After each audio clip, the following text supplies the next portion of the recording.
민주당 얘기로 좀 넘어가겠습니다. 자, 검찰이 어제 민주당 사선 노웅래 의원의 국회 사무실 등을 압수수색했는데 혐의가 보니까 뇌물수수와 정치자금법 위반이더라고요. 자, 이게 명백한 허위 사실이다. 이게 노웅래 의원의 주장인데 검찰 압수수색 영장을 보면은 또 검찰 판단은 다른 것 같아요. 일단 그 이제 언론에 보도된 압수수색 영장을 보면은 너무 구체적이에요. 네. 그것도 이제 아주 먼 기간도 아니고 근래 2020년 총선 전에 2월 전후로 해가지고 지금 6천만 원을 5차례에 걸쳐서 이렇게 조금씩 받았다라는 거 아니에요. 이게 이제 수사가 어떻게 시작이 됐냐면은 이제 이정근 민주당 전 사무부총장이 뇌물수수 혐의로 지금 수사를 받고 있는데 그 사람한테 이 부총장한테 뇌물을 전달한 사람이 뭐 추가로 이제 검찰 조사에서 노웅래 의원한테도 전달을 했다라는 건데 이 박모 씨의 부인이 만나가지고 전달을 했다라는 거예요. 그래서 일단은 뭐 노웅래 의원은 사실이 아니다, 뭐 언론, 그러니까 정권, 그러니까 야당 탄압이다라고 얘기를 하고 있는데 좀 지켜봐야 되겠지만은 내용들이 너무 구체적이어서 이거를 완벽하게 다 조작으로 볼 수 있을 것인가 좀 의문들이 여러 민주당 내에서도 좀 이렇게 나오고 있는 것으로 지금 알고 있습니다. 예, 지금 언론사마다 뭐 단독 기사들도 조금씩 나오고는 있는데, 자, 노웅래 의원 오늘 반박 기자회견을 열고 결백을 주장하면서 이런 이야기를 했습니다. 직접 듣고 오시죠. 저는 태양광과는 전혀 상관이 없는 환경노동위원회 소속이었습니다. 단언컨대 윤석열 정부와 한동훈 검찰은 저를 시작으로 해서 수많은 야당 의원들을 태양광과 탈원전 등으로 엮을 것이고 결국 그 칼날의 끝은 문재인 대통령과 이재명 대표로 향하게 될 것입니다. 이는 명백한 정치 보복이며 잔악무도한 야당 탄압입니다.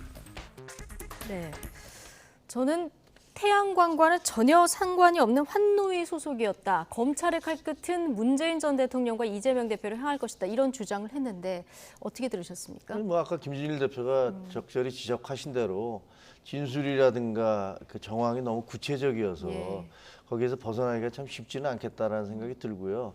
그다음에 노웅래 의원이 얼마 전에 왜 민주연구원 원장을 하시다가 갑자기 그만두셨잖아요. 그렇죠. 그래서 그때는 언론에서 무슨 그 보도가 어떻게 나왔냐면 이게 표현이 이게 맞는지 모르겠지만 뭐 개딸이라고 하는 분들 강성 지지자들의 등살을 못 이겨서 그만뒀다라는 식의 보도가 나왔었거든요. 이른바 친명계가 아니라 이게 친명계가 아니어서 그런 그 비난 때문에 그만둔 게 아니냐라는 뭐 그런 얘기들이 있었는데 지금 보니까 이 수사가 본인은 다 알거든요. 이게 수사가 자기를 향해서 오고 있구나라는 그런 것들을 확인하고서 그 민주원장 연구원 원장 자리에 있으면서 이 문제가 되면 더 심각해지잖아요. 그러니까 자리를 내려놓은 게 아니었나 이런 생각이 들고 지금 기자회견 하는데 보시지만 굉장히 외로워요. 주변에 아무도 없잖아요. 그러니까요.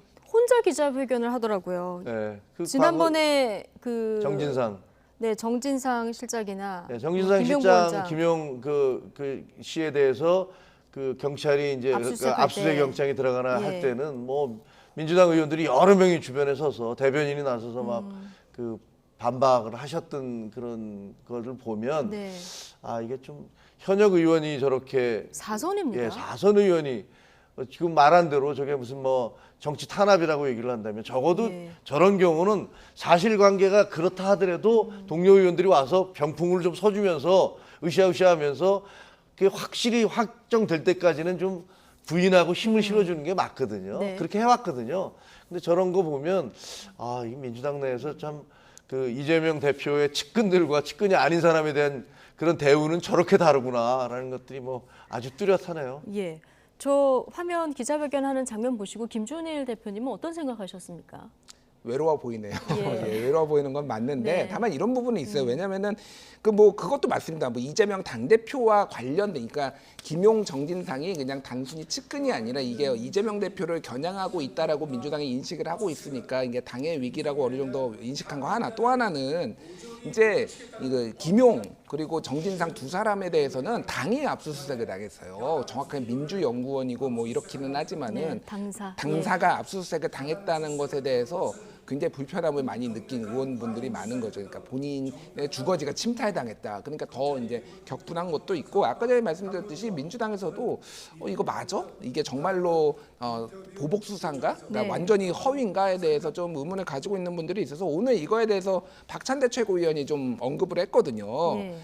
이재명 측근 수사는 좀 무리한 수사다라고 얘기를 했는데 이 노웅래 의원 수사에 대해서는 100% 정치 탄압이라고 하는 결론은 아직 좀 이르다라고 하는 건데 이게 아마 민주당 의원들도 전체적으로 좀 그 기류인 것 같아요. 이 기류인 것 같다. 예, 그래서 조금 옆에 서는 게 지금은 조금 나중에 왜냐면 이게 한번 화면 나오면 이게 자료 화면으로 계속 나오거든요. 그렇죠. 그러면은 옆에 서고 또 무리하게 옹호했네 이런 것들이 조금 부담이 되는 거 아닌가 그래서 좀 예. 검찰 수사 지켜보자 이런 기류인 것 같습니다. 정진상 실장 구속영장 청구할 때인가 이때 대변인이 직접 정진상 그렇죠. 실장 측의 입장을 발표하는 걸 이제 보기도 했는데 내일 정진상 실장에 대한 영장 실질 심사가 이제 예정이 돼 있는데요. 지금 이재명 대표 측근에 대한 수사 속도를 내는 것을 두고 야당에서는 이제 탄압이다, 야당 탄압이다 이렇게 주장을 하고 있는데 오늘 한동훈 장관이 청사를 나서면서 약간 약식 기자회견 같은 걸 했는데 네. 이건 지역 토착 비리에 대한 수사다 적극 반박을 했어요. 어떻게 들으셨습니까? 아니 저는 뭐 한동훈 장관의 말이 맞다고 생각을 합니다. 이게 대장동 사건이라는 게 당군 일의 최대 비리에 가깝다라는 그런 지적을 받아왔고 이 사건을 터뜨린 게 무슨 국민의힘이 터뜨린 게 아니잖아요. 경선 과정에서 그 당 내부에 민주당 내부에서 먼저 제기가 됐던 것이고 언론 보도가 나왔고 그 이후에 후속 보도가 계속 나왔지만 이재명 대표가 그때 당시 후보였기 때문에 뭐 정치 탄압이라는 그런 공격을 받을 수 있어서 수사가 제대로 진행되지 않았던 거예요. 그리고 그 다음에 이제 끝났고 그리고 저희가 보기에는 이재명 대표가 그 예년과 다르게 대선에서 패배하자마자 길을 쓰고 인천을 계양으로 가서 국회의원이 되고 그 다음에 당대표까지 가는 그 일련의 과정이라는 것은 결국 본인에게 오는 그 화살 이런 것들을 막기 위한 방패막이를 위해서 그런 자리들을 찾아간 것이 아닌가 이렇게 생각이 들거든요. 예. 근데 그 최측근이라는 분들이 지금 문제가 되고 있어요. 아니 그러면 이런 사안에 대해서 대장동 사건 같은 거 엄청난 사건에 대해서 검찰이 수사를 하지 말아야 됩니까? 그건 아무도 그렇게 얘기할 수 예. 없잖아요.